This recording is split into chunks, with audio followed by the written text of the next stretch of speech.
since the day we got here. क्या होगा जब अचानक से शहर के बीचों बीच एक टाइम पोर्टल खुलता है और उसमें गिरकर बहुत सारे लोग 10,000 BC पास्ट में पहुंच गए थे। वो समय जब पृथ्वी प्रेजेंट टाइम से तो बहुत अलग हुआ करती थी। अब वे वहां पहुंचे कैसे और क्या वे बड़े बड़े खतरों का सामना कर वापिस से प्रेजेंट टाइम में आ भी पाएंगे? चलिए जानते हैं नई टाइम ट्रेवल साई-फाई सीरीज लाब्रिया में, जिसका कंप्लीट पहला सीजन आपको इसी एक वीडियो में मिल जाएगा। अब कहानी की शुरुआत लॉस एंजलिस शहर के काम से दिन से होती है, जहाँ की ईव नाम की औरत अपने 2 बच्चों ईज और जोश के साथ अभी ट्रैफिक में फंसी हुई थी। हालांकि उनके लिए तो ये नॉर्मल था, क्योंकि इतना ट्रैफिक तो सुबह के वक्त होता ही है। मगर आज जो उनके साथ होने वाला था, उसके बाद से पूरी ही दुनिया हमेशा हमेशा के लिए बदल जाएगी। जहाँ जब तीनों कार में बातचीत कर ही रहे थे कि उनके आसपास कुछ बड़ा ही अजीब होने लगता है और ईव देखती है कि कैसे उनके सामने की जगह से बहुत सारी गाड़ियां जमीन में नीचे गिरी जा रही हैं। उसे रियलाइज होता है कि उनके नीचे की जमीन ही टूट रही है और वहाँ एक बड़ा गड्ढा बन रहा है। सो उसे बचने के लिए बाकी सबके साथ ईवा का परिवार भी उस बन रहे बड़े गड्ढे से दूर भागने लगता है, जबकि पीछे से उस गड्ढे की चौड़ाई भी लगातार बढ़ती ही जा रही थी। और जब वे वहाँ से भाग ही रहे थे कि इसी बीच जोश एक छोटी बच्ची को बचाने के लिए रुक जाता है। इसी कारण वो अपनी माँ और बहन से पीछे रह गया था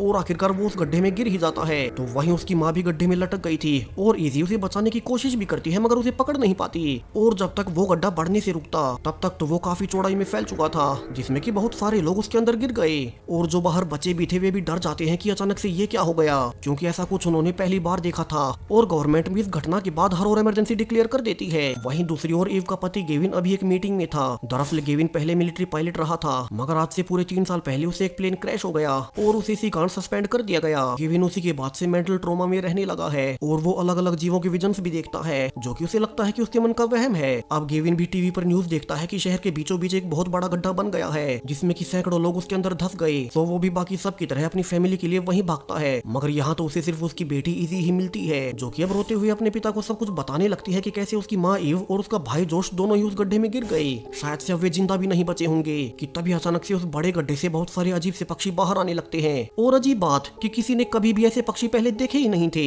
वहीं दूसरी ओर ईव की कुछ देर बाद आंखें खुलती है और वो देखती है कि असल में तो वो बिल्कुल सेफ है, मगर अब वो दूर दूर तक फैले खाली हरे भरे मैदानों के बीच थी, जिसके के ऊपर एक ग्रीन पोर्टल खुला हुआ था। तो ईव सोचने लगती है कि वो उस गड्ढे में गिरने के बाद ये कहाँ गई, और वो आसपास चलकर देखने लगती है, क्योंकि उससे पहले उसका बेटा जोश भी उसी गड्ढे में गिरा था, तो उसे भी आसपास ही होना चाहिए। और अब काफी दूर चलने के बाद वो जंगलों में पहुंचकर देखती है, वहाँ उसी के जैसे एक और आदमी खड़ा था और दोनों को पास ही धुआं उड़ते हुए नजर आता है। जहाँ भागकर जाने पर भी देखते हैं कि सभी गाड़ियां और इंसान जो कि उनके साथ गड्ढे में गिरे थे वे यहीं पहुंच गए हैं। यहाँ ही फाइनली अपने बेटे जोश को देख गले से लगा लेती है। मगर अब उनके अलावा और भी सैकड़ों सर्वाइवर्स यहाँ किसी वियर्ड से जंगल के बीचों बीच मौजूद हैं। उन्हें तो सिर्फ इतना याद था कि वे किसी प्रकार के ग्रीन पोर्टल से गिरते हुए यहाँ पहुंचे, मगर वे वापस कैसे जाए ये किसी को भी नहीं पता। तो सब घबराए हुए लोगों को देख एक डॉक्टर सैम उन्हें लीड करने लगता है और सुझाव देता है कि जब तक उनके लिए मदद नहीं आती तब तक उन्हें अपने लिए खाना और पानी इकट्ठा कर लेना चाहिए, जो भी उन्हें गाड़ियों के मलबे से मिले। सभी यहाँ ऐसा ही करने लगते हैं ताकि एक साथ मिलकर कम्युनिटी में सर्वाइव कर सके। लेकिन एक पुलिस ऑफिसर जिसका नाम मेरी बेथ था, वो खाने वाले प्रोटीन बार के डब्बे को छुपाने लगती है। और फिर जब जोश ने उसे पकड़ लिया था तो वो कहती है कि सबको अपना अपना सोचना चाहिए, वो किसी कम्युनिटी का हिस्सा नहीं बनना चाहती। दोनों बहस कर ही रही थी कि उन्हें अपनी ओर एक भेड़िया आता हुआ नजर आता है, जो कि उन्हें देख उनका पीछा करते हुए सर्वाइवर्स कैंप तक आ पहुंचा था। अब भेड़िए से बचने के लिए लोग आसपास की गाड़ियों में छुपकर खुद को बचाने लगते हैं। और जब वो भेड़िया ईव और जोश को खाने ही वाला था कि एक टाई नाम का आदमी जिसके पास एक गन थी, वो आखिरी वक्त पर भेड़िए को गोली मार ही देता है। हालांकि वो गोली जोश को भी लग गई थी और घायल जोश को सभी जल्दी से एक बस में ले जाते हैं। डॉक्टर सैम उसका इलाज करने लगता है और वो कहता है कि बिना दवाइयों के वो कुछ भी नहीं कर पाएगा। और उसे पक्के से याद था कि उनके साथ एक एम्बुलेंस भी उसी पोर्टल में गिरकर यहाँ आई थी, तो उन्हें जल्दी से उस एम्बुलेंस तक जाकर दवाइयां लानी होंगी। और तब तक डॉक्टर सैम की बेटी राइली जोश की देखभाल करने लगती है। वहीं दूसरी ओर सरकार की मेन साइंटिस्ट सोफिया प्रेस को इस इंसिडेंट के बारे में सूचना दे रही थी कि जो भी लोग उस बड़े गड्ढे वाले पोर्टल में गिरे हैं उनका बच पाना नामुमकिन है, मगर फिर भी सरकार उनकी बॉडीज को रिट्रीव करने की कोशिश कर रही है। अब गेविन जो कि ये सब सुन रहा था, उसे भी अचानक से विजन्स आने लगते हैं, जिसमें वो ईव को एक पत्थर के पास देखता है। उसके ऊपर एक हाथ का निशान बना हुआ था और वो इसके बारे में अपनी बेटी को बताता भी है कि वैसे तो उसे ऐसे जंगलों के विजन्स पहले भी आते थे, मगर अब अजीब बात की उसे अपनी ही फैमिली उन विजन्स में दिखाई दे रही है। अब इन सब के दौरान सोफिया की टीम एक ड्रोन को उस बड़े सिंखोल में भेजती है, ये जानने के लिए उसके अंदर क्या है। लेकिन जैसे ही वो ड्रोन पोर्टल में घुसा ही था कि वो सिग्नल भेजना बंद कर देता है। वहीं बाहर गेविन फिर से विजन्स देखता है कि वो ड्रोन पोर्टल के नीचे जाकर क्रैश हो गया, यानी कि उसे सिंखोल के नीचे वाले विजन्स आ रहे थे, जिसका कि उसे भी नहीं पता कैसा हो क्यों रहा है। और वो जल्दी से भागकर डॉक्टर सोफिया को भी ये सब समझाने की कोशिश करता है, मगर वे उस पर ज्यादा ध्यान नहीं देते और इग्नोर कर चली जाती है। गेविन को पता था कि उन विजन्स का कुछ तो मतलब होगा। उसे ये भी याद था कि जो पत्थर उसने विजन्स में देखा था वो अपनी फैमिली के साथ पहले वहाँ पर जा चुका है, यानी कि वो कोई जगह है। सो वो जल्दी से घर जाकर अपनी फैमिली फोटोज चेक करने लगता है और उसका मानना बिल्कुल सही था। उसे उससे पत्थर की लोकेशन मिल ही जाती है। वहीं दूसरी ओर नीचे ईव, डॉक्टर सैम और टाई, जिसके की पास गन थी, वे तीनों एम्बुलेंस को ढूंढने निकल पड़ते हैं ताकि वे जोश का इलाज कर सके। हालांकि रास्ते में टाई खुद की जान लेना चाहता था क्योंकि उसे कैंसर है और वो वैसे भी मर रहा था, मगर वो डॉक्टर उसे ऐसा करने से रोक लेते हैं और समझाते हैं कि अच्छा होगा कि वो मरने से पहले और लोगों के काम आए। वहीं दूसरी ओर गेविन अब तक उसी पत्थर वाली लोकेशन पर पहुंच चुका था और उसके आसपास खोदकर देखने लगता है ताकि कुछ और क्लूज मिल सके। हालांकि उसकी बेटी इजी को लग रहा था कि उनके विजन का कोई मतलब नहीं, मगर गेविन को वही अपनी पत्नी ईव को अंगूठी मिल ही जाती है। वही अंगूठी जो कि उसकी पत्नी ईव ने गले में पहन रखी थी, यानी कि वो कभी यहीं पर गिरी थी और उसके विजन सच थे। दूसरी ओर ईव, सैम और टाई एम्बुलेंस तक पहुंच चुके थे और वे नोटिस करते हैं कि ये तो वही पहाड़ी है जो कि फेमस थी, यानी कि वे प्रेजेंट टाइम में नहीं बल्कि पास्ट में है। सो वे जल्दी से जोश के लिए दवाइयां ले ही रहे थे कि वहाँ पर एक टाइगर आ जाता है और तीनों से बचने के लिए भागने लगते हैं। जिस बीच डॉक्टर सैम एक चट्टान से नीचे गिर गया था और वो टाइगर टाई और ईव को खाने भी वाला था कि इससे पहले ही वो एक ट्रैप में फंस जाता है, यानी कि यहाँ उनके अलावा और भी इंसान हैं जिन्होंने जानवरों के लिए ये ट्रैप बनाए। दोनों जल्दी से डॉक्टर सैम को ढूंढते हैं जो कि काफी चोटिल थे और वो कहता है कि जोश की हालत बहुत खराब होगी और अगर कहीं इन्फेक्शन फैल गया तो वे उसे बचा भी नहीं पाएंगे। तो वो ईव को अकेले जोश के पास दवाइयां ले जाने को कहता है और ईव टाई को जोश के पास ही छोड़ अकेले भागकर कैंप में जाती है और जल्दी से अपनी बेटी जोश को डॉक्टर सैम की बताई हुई दवाइयां और इंजेक्शंस दे देती है।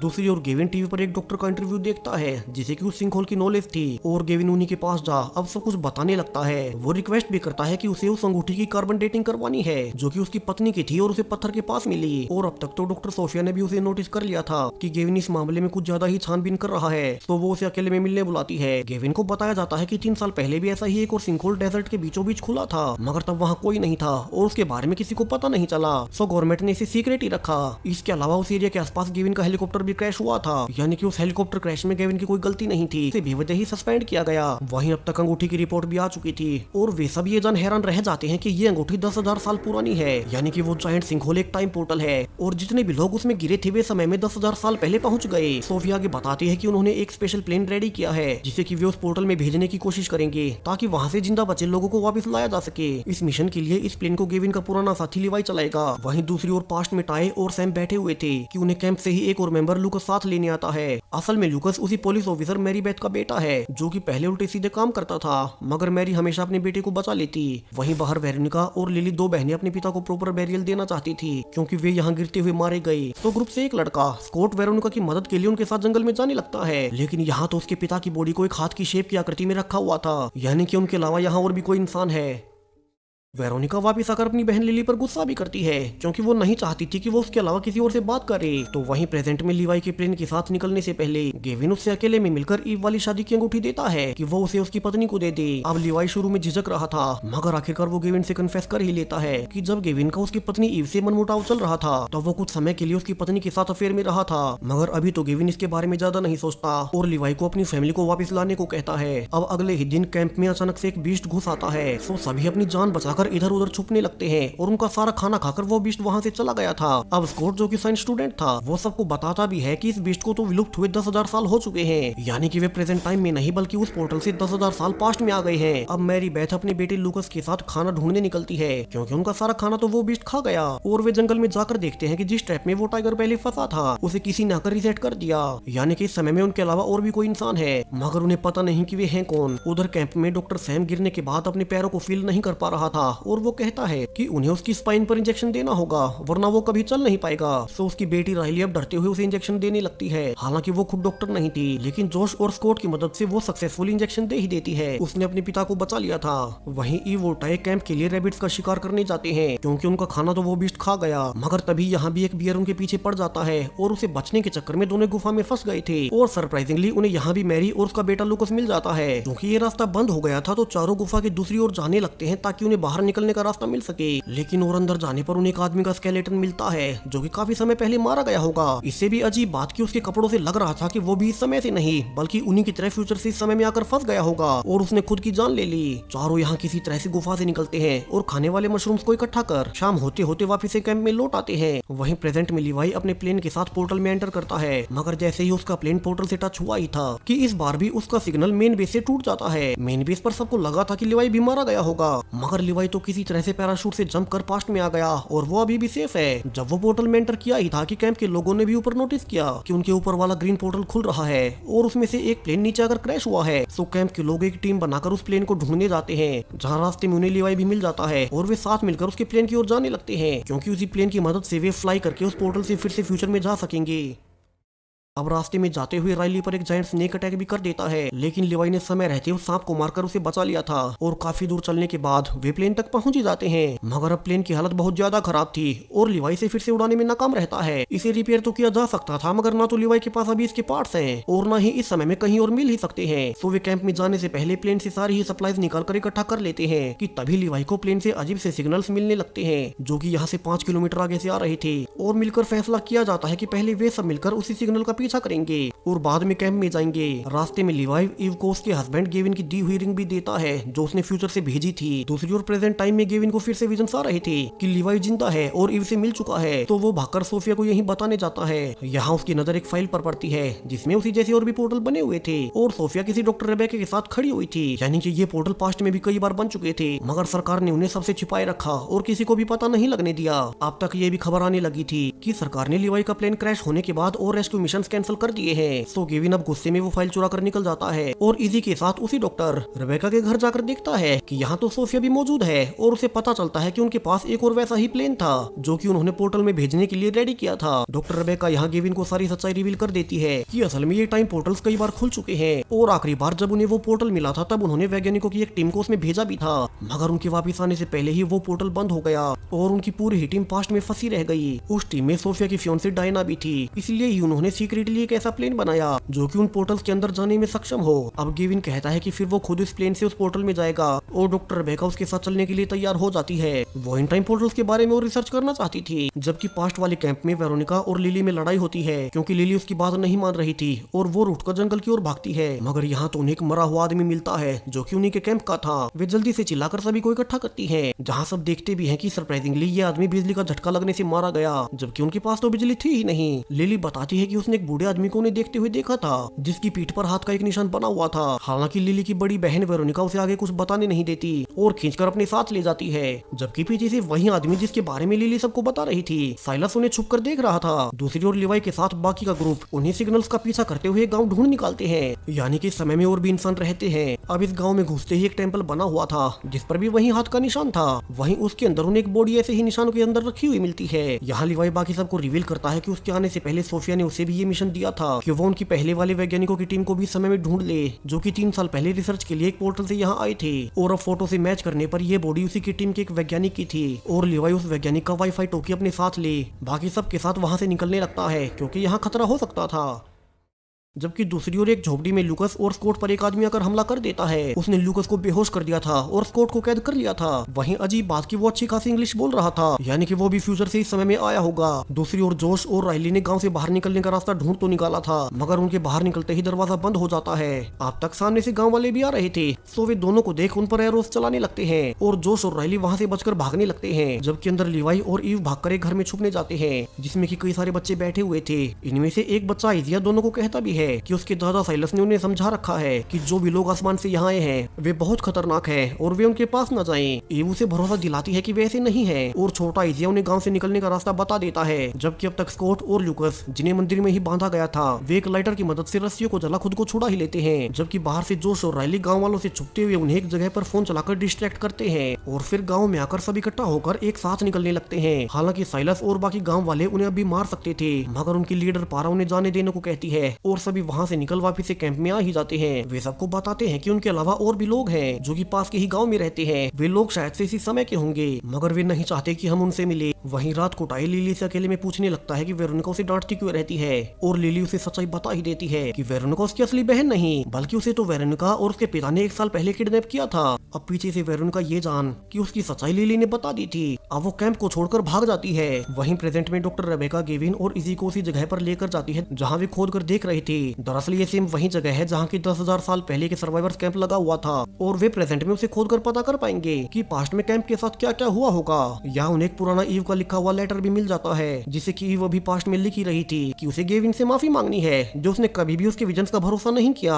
इतना ही नहीं, वो पोर्टल धीरे धीरे छोटा होता जा रहा है, तो उन्हें रेस्क्यू भेजने में जल्दी करनी होगी वरना वे हमेशा हमेशा के लिए इसी समय में फंस कर रह जाएंगे। जबकि पास्ट में लीवाई सोफिया की फियोंसे डायना को रेडियो पर कॉन्टेक्ट करने लगता है जो कि 3 साल पहले यहाँ इस साइंटिस्ट टीम का हिस्सा थी और तब से इसी समय में फंसी हुई है। यहाँ लीवाई की अच्छी किस्मत कि उसका डायना से कॉन्टेक्ट हो ही जाता है। डायना उसे बताती है कि उसका भी प्लेन डैमेज है इसलिए तो वो वापस नहीं जा पाई। तो लीवाई को आइडिया आता है कि वे उसके प्लेन के पार्ट से लीवाई वाले प्लेन को रिपेयर कर लेंगे और फिर एक साथ यहाँ से निकल जाएंगे। तो सुबह होते ही लीवाई और ग्रुप के कुछ और लोग एक गाड़ी लेकर डायना की लोकेशन पर जाने लगते हैं और काफी लंबी ड्राइविंग के बाद उन्हें डायना मिल भी गई थी जो कि अब उन्हें सब कुछ बताने लगती है कि वो अपनी वैज्ञानिकों की टीम के साथ 3 साल पहले इसी समय में आकर फंस गई थी। वे यहाँ डायना के प्लेन को चेक भी करते हैं और उनकी अच्छी किस्मत कि यहाँ वे सारे पार्ट्स थे जिनसे कि लीवाई अपना प्लेन रिपेयर कर पाएगा। वहीं दूसरी ओर प्रेजेंट टाइम में केविन और डॉक्टर रेबेका को कैंप साइट से एक प्लेन के अवशेष मिले थे और वे ये देख हैरान रह जाते हैं कि ये लीवाई का प्लेन था। उसमें काफी सारी बॉडीज भी थी, यानी कि लीवाई का प्लेन फेल हो जाएगा और जब वे प्लेन से पोर्टल में वापस आने की कोशिश करेंगे तब क्रैश होने से प्लेन में सवार सभी ही लोग मारे जाएंगे। ये देखते ही केविन रेबेका के प्लेन की ओर भागता है ताकि वो पास्ट में जाकर उन्हें वार्निंग दे सके,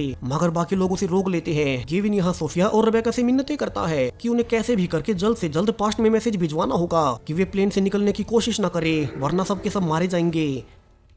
जबकि पास्ट में लिली टाई को बताती है कि शायद से उसकी बड़ी बहन वेरोनिका को भी उसी की तरह उसके पिता ने किडनैप किया होगा, इसलिए उन्हें उसे ढूंढना चाहिए कि वो जंगल में कहाँ चली गई। टाई यहाँ उसे ढूंढने निकल जाता है और उसे वो अपने फेक पिता की कब्र पर रोते हुए मिलती है। टाई उसे समझाने लगता है कि वे उसे कुछ नहीं कहेंगे क्योंकि वो खुद भी एक विक्टिम ही थी, मगर उसके मुड़ते ही वेरोनिका उसके सिर में मार उसे बेहोश कर भाग जाती है। जबकि ईव और लिवाई कैंप में वापस आकर सबको खुशखबरी देते हैं कि वे लिवाई के प्लेन को रिपेयर कर यहाँ से निकल सकते हैं, लेकिन सभी लोग इस एक प्लेन में नहीं जा पाएंगे। सो डेमोक्रेटिकली वे एक लकी ड्रॉ निकालते हैं जितने भी लोग उस प्लेन में बैठकर वापस से प्रेजेंट में जाएंगे। अब जोश और लुकस दोनों का ही नाम निकल आया था। सो स्कॉट लुकस को बताता भी है कि उसने थोड़ी ही दूर एक पेड़ के पास कोई संदूक देखी थी। दोनों जल्दी से वहां खोद कर देखने लगते हैं और इसके अंदर तो सोने की बड़ी बड़ी ईंटें थी जो कि अमेरिकन सिविल वॉर के समय की थी, यानी कोई सोने के साथ इस समय में टाइम ट्रेवल कर यहाँ पहुंच गया होगा और बाद में मारा गया। अब लुकस खुश था कि वो इसे अपने साथ प्रेजेंट में ले जाएगा और अमीर हो जाएगा कि तभी उन्हें ऊपर से पोर्टल से कुछ नीचे आता हुआ दिखाई देता है। पूरा ही ग्रुप जल्दी से उसका पीछा कर देखने लगता है कि ये तो एक मिलिट्री ड्रोन था जिसमें गेविन ने उन्हें फ्यूचर से मैसेज भेजा था कि वे प्लेन से प्रेजेंट में आने की कोशिश न करे वरना प्लेन क्रैश होने में सभी मारे जाएंगे। उन सभी के स्केलेटन्स उन्हें फ्यूचर में मिले हैं और प्रेजेंट में वे दूसरा प्लेन बना रहे हैं और वो खुद आकर उन्हें रेस्क्यू कर लेगा।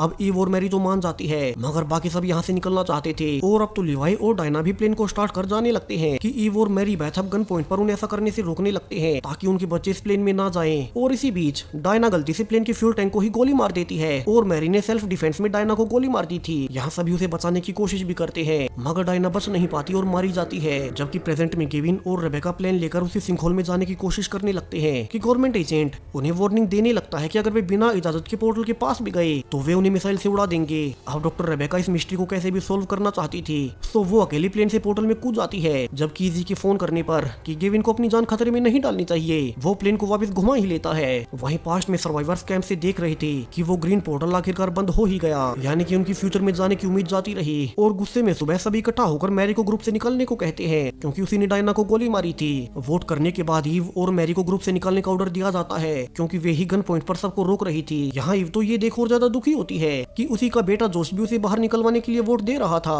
दूसरी ओर टाई की आंख खुलती है कि उस गाँव की लीडर पारा उसे मारने आ रही है, मगर वो तो एक सांप को मार उसे बचाने आई थी। वो टाई के गाँव को संभालने के लिए उसे गुफा में ले जाकर बताने लगती है कि कैसे वे बुरे लोग नहीं है, बस अपने गाँव को आसमान से आए हुए लोगों से बचाना चाहते हैं क्योंकि अचानक से हर कुछ समय में आसमान से लोग आते रहते हैं, वे भी हथियारों के साथ। वहीं अब तक बाहर से बर्फीला तूफान भी आने वाला था, तो उन्हें कुछ समय के लिए यहीं गुफा में छुप कर रहना होगा।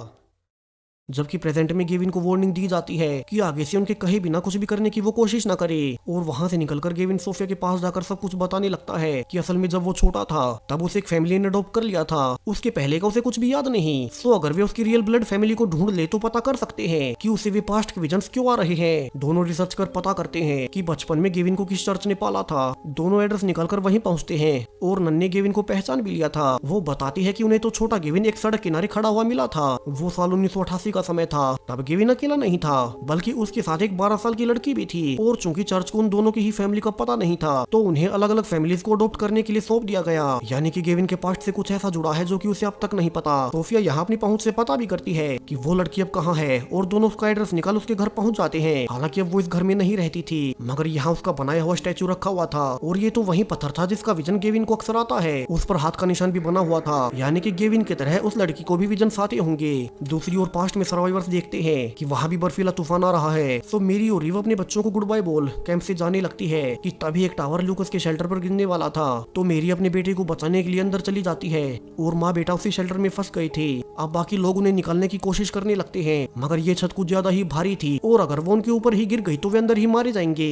सो वे आखिरकार एक छोटा सा धमाका कर रास्ता बना उन्हें निकाल ही लेते हैं। और अब तूफान खत्म होने के बाद जैसे कि मैरी ने अपने बेटे की जान बचाई थी इसके लिए ग्रुप ने अपना फैसला टाल दिया और वे कहते हैं कि अब मैरी और ईव को कहीं भी जाने की जरूरत नहीं। जोश भी अपनी माँ ईव से माफी मांगता है कि वो कुछ ज्यादा ही गुस्से में हो गया था। वहीं टाई भी पारा से अलविदा कहकर गुफा से वापस से कैंप में आ ही जाता है कि तभी उन्हें लिली की आवाज आती है कि कोई उनके कैंप की ओर भाग कर आ रहा है। दरअसल ये वही गाँव वाला बच्चा आइजिया था जिसने की शुरू में उन्हें गाँव से निकलने का रास्ता बताया था। उसके हाथ पर चोट भी लगी हुई थी। सो डॉक्टर सैम उसे पट्टी करते हुए आइडिया देता है कि वे आइजिया को लौटाकर विलेज वालों से अच्छे संबंध बना सकते हैं ताकि वे बुरे वक्त में उनकी सर्वाइव करने में मदद कर दें। यहाँ से ईव, लिवाई, आइजिया और टाई जीप में बैठकर गांव में जाने लगते हैं जिस दौरान आइजिया बताता भी है कि वो शुरू से ही उन्हें छुप कर देख रहा था इसलिए उसे पता था कि वे सब अच्छे लोग हैं। आगे जाकर जीप को गाँव वालों ने घेर लिया था और गाँव में आकर टाई पारा से कैंप वालों की ओर से मदद मांगता है कि उन्हें बस खेती करना और शेल्टर बनाना ये गाँव वाले सिखा दे, जिसके लिए पारा मान भी गई थी क्योंकि अगर कैंप वाले भूखे मरे तो वे आखिरकार उन्हीं पर अटैक करेंगे। अब अगले दिन से कैंप वाले सर्वाइवर्स की क्लास शुरू हो जाती है। पारा उन्हें फार्मिंग करते हुए अपना इतिहास भी बता रही थी कि कैसे 60 साल पहले सबसे पहली बार वो आसमान में पोर्टल खुला था। तब से कई बार आसमान से लोग यहाँ आ चुके हैं और वे आमतौर पर काफी खतरनाक और वायलेंट होते हैं। उनके पास हथियार भी होते हैं और उनके गाँव में इस वक्त कई सारे लोग ऐसे हैं जो कि फ्यूचर के किसी न किसी समय से आए हुए हैं, इसलिए उनकी भाषा आपस में मर्ज हो गई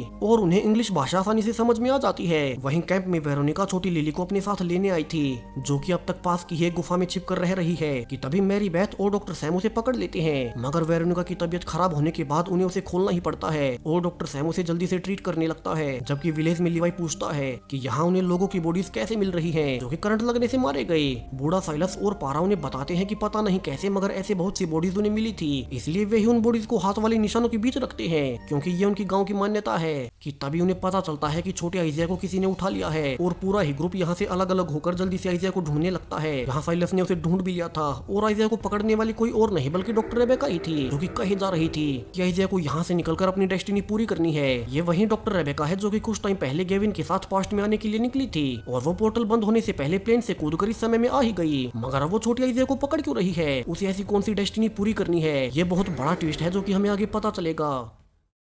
आगे बूढ़ा साइलस गुस्से में चाकू निकालकर कहता भी है कि वो कुछ भी करके ऐसा होने नहीं देगा, यानी कि उसे भी कुछ ऐसा पहले से पता था। और अब वो रेबेका को चाकू मार आइजिया को अपने साथ ले जाता है। हालांकि बाकी लोगों ने घायल रेबेका को देख लिया था और वे उसे अपने साथ गांव में उठा ले आते हैं। लिवाई ने पहचान भी लिया था कि रेबेका पिछली वाली टीम फोटो में थी और होश आने पर रेबेका ईव को अकेले में मिलने बुलाती है, जबकि बूढ़ा साइलस आइजिया को लेकर भाग आया था मानो वो उसे बाकी सबसे बचा रहा हो। लेकिन छोटा आइजिया उससे डरकर उसे अकेला छोड़ वापिस से गुफा में आने लगता है। दूसरी ओर प्रेजेंट टाइम में गेविन और सोफिया ने मिलकर उस लड़की का नया एड्रेस ढूंढ लिया था। यहाँ पहुंचकर वे देखते हैं कि यहाँ भी एक छोटा सा सिंकहोल खुला हुआ है और गेविन को फिर से विजन्स आने लगते हैं, जबकि पास्ट में डॉक्टर रेबेका ईव को अकेले में बुलाकर सच्चाई बता देती है। और यहाँ से कहानी का सबसे बड़ा ट्विस्ट आता है। दरअसल छोटा आइजिया जो कि इस गांव का बच्चा है वो कोई और नहीं बल्कि गेविन ही है। जी हाँ, वही गेविन जो कि प्रेजेंट टाइम में ईव का पति था। उससे शादी के बाद उनके 2 बच्चे पैदा हुए। वो असल में इसी समय यानी कि 10,000 BC का आइजिया है जो कि इसी समय में कुछ दिन बाद एक पोर्टल में एंटर कर गलती से साल 1988 में चला जाएगा और फिर चर्च उसे एक फैमिली को अडॉप्ट करा देगा। इसलिए ही बूढ़ा साइलस आइजिया को लेकर भाग रहा था क्योंकि उसे पता था कि उसका पोता फ्यूचर में जाने वाला है और वो उसे जाने नहीं देना चाहता। वहीं अगर आइजिया फ्यूचर में नहीं गया जैसा कि साइलस चाहता है तो ना ही कभी ईव से उसकी शादी ही होगी और ना ही उनके बच्चे पैदा होंगे, यानी ईव की पूरी फैमिली ही रियलिटी से हट जाएगी। डॉक्टर रेबेका आगे कहती है कि ईव को अपनी फैमिली बचाने के लिए आइजिया को जल्दी से एक टाइम पोर्टल के पास जाना है जो कि यहाँ से काफी दूर है। जबकि प्रेजेंट में गेविन को भी सब कुछ याद आ गया था कि असल में वो 10,000 BC पास्ट से ही है जो कि फ्यूचर में आया था, इसलिए ही उसे कुछ भी याद नहीं रहा और जो विजन्स उसे आए थे वे सब विजन्स नहीं बल्कि उसका पास्ट था, वो पास्ट जो उसने बचपन में जिया और उसे अब तक लग रहा था कि वे सब विजन्स हैं। वहीं पास्ट में रेबेका सभी को इकट्ठा कर वार्निंग देती है कि वो पोर्टल जो कि साल 1988 से कनेक्टेड होगा उसमें उन्हें आइज़ा को जल्द से जल्द भेजना होगा वरना वो कल तक बंद हो जाएगा। पूरा ही ग्रुप यहाँ से अलग अलग टीमें बनाकर आइज़ा को ढूंढने लगती है और जोश ने आखिरकार आइज़ा को ढूंढ लिया था जिस पर कि एक टाइगर अटैक भी करने वाला था। जोश जल्दी से स्पीड बढ़ाकर उस टाइगर को उड़ा देता है। जहाँ अब तक लिवाई और ईव भी वहाँ आ चुके थे और वे नोटिस करते हैं कि आइज़ा के हाथ पर अभी वैसी ही चोट लगी है जैसा कि फ्यूचर में गेविन के हाथ पर निशान था, यानी कि ये गेविन ही है, ईव का होने वाला पति और जोश का पिता। सो वे आइज़ा के साथ उसे पोर्टल के पास ले जाने लगते हैं जहाँ की रेबेका ने उन्हें लोकेशन बताई थी, जबकि पीछे से बूढ़ा साइलस उनका पीछा करने लगता है क्योंकि वो नहीं चाहता था कि उसका पोता उसे छोड़कर जाए। वहीं प्रेजेंट में वो लड़की अपने घर आती है, उसका नाम ईला था और वहीं थी जो कि आइज़ा के साथ चर्च को सड़क पर साल 1988 में मिली थी। वो कहती है कि उसे भी अडॉप्शन से पहले का कुछ याद नहीं और उसे भी विजन आते रहते हैं, मगर वो श्योर नहीं थी कि वो उसका पास्ट था। जबकि पास्ट में रेबेका की हेल्थ में सुधार आने पर वो कैंप में आ जाती है तो दूसरी ओर ईव, डॉक्टर सैम, जोश और छोटा आइज़ा आरोही चलते हुए नोटिस कर रहे थे कि बूढ़ा साइलस अपने गांव के लोगों के साथ उन्हें रोकने आ रहा है। सो वे जल्दी से आगे बढ़ने लगते हैं लेकिन आगे जाकर वे फंस चुके थे क्योंकि यहाँ एक सिंगल रस्सी वाला ब्रिज उन्हें पार करना था। अब ईव और आइज़ा पहले उसे क्रॉस करने लगते हैं कि अब तक साइलस के आदमी आ जाते हैं और लिवाई ब्रिज को ही काट देता है ताकि ईव आइज़ा को पोर्टल में भेज सके, जबकि साइलस उसे धमकी भी देता है कि अगर ईव ने उसे आइज़ा को नहीं लौटाया तो वे लिवाई और जोश दोनों को जान से मार देगा और वो पहाड़ी के अंत पर उसे सौदे के लिए मिले।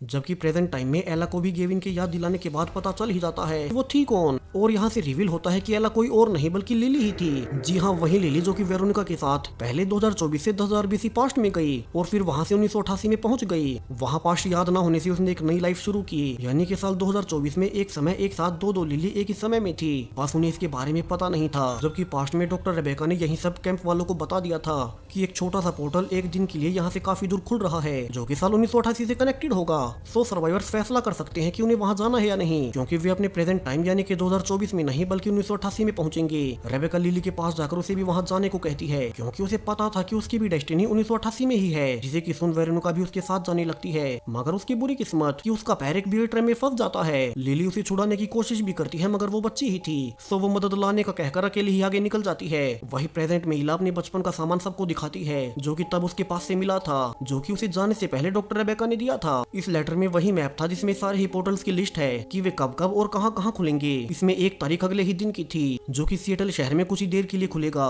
मगर उसे बहुत बड़ा भूकंप आ सकता है और हजारों लोग मारे जाएंगे। सो उन्हें अभी ही सरकार को अलर्ट कर वो जगह खाली करवानी होगी। वहीं पास्ट में ईव और आइज़ा को पारा और टाई भी मिलते हैं जो कि उसकी मदद करने आई थी, मगर ईव को उन पर भरोसा नहीं था। सो वो छोटी आइज़ा को ये कहकर कि वो पोर्टल दिखते ही उसमें चला जाए। अब वो अकेले ही लिवाई और जोश को साइलस से छुड़ाने लगती है और कुछ देर बाद साइलस के आदमियों ने उसे पकड़ लिया था। वो उसे कहता भी है कि उसे पता है आइज़ा हमेशा हमेशा के लिए यहाँ से चला जाएगा, इसलिए वो उसे अपने पास रोक रहा है। जबकि पीछे से अकेला आइज़ा उसे चुप कर देख रहा था कि तभी साइलस का एक आदमी उसे पकड़ ही लेता है। हालांकि तभी पीछे से टाई आकर उसे बेहोश कर देता है और वो लूकस, राइली और मैरी बेथ से कहता है कि वे आइज़ा को उस पोर्टल के खुलते ही उसमें भेज दे और बचे हुए बाकी सब ईव, जोश और लिवाई को साइलस से बचाएंगे। वे अचानक से अटैक कर साइलस के आदमियों पर भारी पड़ने लगते हैं। हालांकि साइलस खुद तो पीछे से भाग गया था लेकिन बाकी सब आजाद हो जाते हैं और ईव देखती है कि जोश अचानक से वीक होता जा रहा है क्योंकि उसकी एग्जिस्टेंस रिस्क पर है। अगर आइज़ा पोर्टल में नहीं गया तो वो रियलिटी से हट जाएगा। ऐसा ही कुछ प्रेजेंट में गेविन की बेटी इजी के साथ भी हो रहा था। यहाँ पारा और टाई साइलस का पीछा करने लगते हैं ताकि वो कोई और गड़बड़ ना कर सके और ईव बाकी सबके पीछे जाती है। जबकि आइज़ा के ग्रुप के सामने कुछ विलेजर्स आ चुके थे और आइज़ा को बचाने के लिए मैरी बेथ उन्हें शूट करने लगती है। यहाँ इस फाइट में उन्होंने उन्हें मार तो दिया मगर खुद मैरी को एक चाकू लग गया था और उसकी वजह से बाकी सब धीमे ना पड़े, इसलिए ही वो लूकस के साथ वहीं रुक जाती है और बाकी सबको आइज़ा के साथ सफर को कंटिन्यू करने को कहती है। जबकि पीछे पीछे लूकस अपनी माँ के साथ जब वापिस से कैंप में जा ही रहा था तो चाकू का घाव ज्यादा होने से वो वहीं मारी जाती है। वहीं ईव का ग्रुप एक गुफा से शॉर्टकट लेने का सोचता है क्योंकि ऐसे तो वो पोर्टल बंद हो जाएगा। वे अभी भी उससे काफी ही दूर थे। अब गुफा में आगे बढ़ने पर उन्हें एक सीढ़ियों से ऊपर निकलना था और पहले जोश कूदकर उस पर ऊपर चला भी जाता है, उसके बाद आइज़ा और जब उसके बाद ईव ऊपर जा ही रही थी तो वो सीढ़ी ही पुरानी होने की वजह से टूट जाती है। जोश ने यहाँ अपनी माँ ईव को पकड़कर खींच लिया था लेकिन बाकी के साथी नीचे ही रह जाते हैं और ईव और जोश आइज़ा के साथ काफी दूर तक चलने के बाद फाइनली उस पहाड़ तक पहुंच ही जाते हैं जहाँ की वो ग्रीन पोर्टल खुला हुआ था। वहीं प्रेजेंट टाइम में गेविन और सोफिया भागकर एजेंट मार्कमैन के पास जाकर वार्निंग देते हैं कि जल्दी सिएटल शहर में भूकंप आने वाला है क्योंकि वहाँ एक पोर्टल खुलेगा। तो पुलिस जल्दी से एरिया को खाली करवाने लगती है, लेकिन सरप्राइजिंगली वो मैप अपने आप फेड होने लगा था, यानी कि अब फ्यूचर बदल रहा है। वो पोर्टल अब शहर से थोड़ा दूर एक खाली जगह पर खुलेगा, जिससे कि शहरवासी तो अब कम से कम सेफ थे। गेविन और सोफिया बाकी फोर्सेस के साथ उस पोर्टल को ढूंढ निकालते हैं, लेकिन ये तो इस बार काफी ज्यादा छोटा पोर्टल था जिसमें कि प्लेन भी नहीं गुजर सकता। और इसी वक्त पास्ट में जोश और प्रेजेंट में इजी कमजोर महसूस करने लगते हैं क्योंकि छोटा आइजिया पास्ट में पोर्टल तक नहीं पहुंचा था। और जब ईव जल्दी से आइजिया को पोर्टल में ले जा रही थी कि अचानक से साइलस आकर ईव को धक्का दे देता है और आइजिया को अपने साथ ले जाने लगता है। हालांकि आइजिया खुद उसके साथ जाना नहीं चाहता था और वो उसके गिरते ही वापस ईव के पास भाग आता है, जबकि अब तक टाई और पारा भी वहां आ चुके थे। और उनके समझाने पर साइलस अपनी डेस्टिनी को स्वीकार कर ही लेता है। ईव आइजिया को टाइम पोर्टल के पास लाकर उसे अकेले पोर्टल में भेज देती है, यानी कि अब रियलिटी पहले जैसी थी। और जोश और इजी खुद को हेल्दी महसूस करने लगते हैं कि अब तक लिली भी वहां पहुंच जाती है, क्योंकि उसे भी तो साल 1988 में जाकर अपनी डेस्टिनी पूरी करनी थी। लेकिन ये पोर्टल अब धीरे धीरे बंद होने लगा था, तो उसके छोटा होने से वो डरने लगती है और उसे भरोसा दिलाने के लिए जोश और रेली उसके पास जाते हैं कि अब जैसे ही एक झटके में वो पोर्टल खत्म हुआ ही था कि उसने लिली के साथ साथ जोश और राइली को भी संभाल लिया, यानी कि जोश और राइली भी अब साल 1988 में चले गए जहाँ की उन्हें जाना नहीं था। वहीं प्रेजेंट में गेविन फैसला करता है कि वो इस पोर्टल से अपने परिवार के पास 10,000 BC पास्ट में चला जाएगा। यहाँ उसकी बेटी इजी और इला भी उसका साथ देते हैं और तीनों पोर्टल में कूद अब वे भी पास्ट में आ गए थे। यहाँ एक विलुप्त हो चुके मेहमत को देख वे ये समझ भी जाते हैं, जबकि रेबेका स्कॉट को अकेले में कुछ दिखाने ले जाती है। और ये तो एक मॉडर्न बिल्डिंग थी जो कि इस समय में किसी ने बना ली। अब इस बिल्डिंग का राज क्या है? वहीं गेविन भी पास्ट में आ चुका है, तो क्या वो बाकी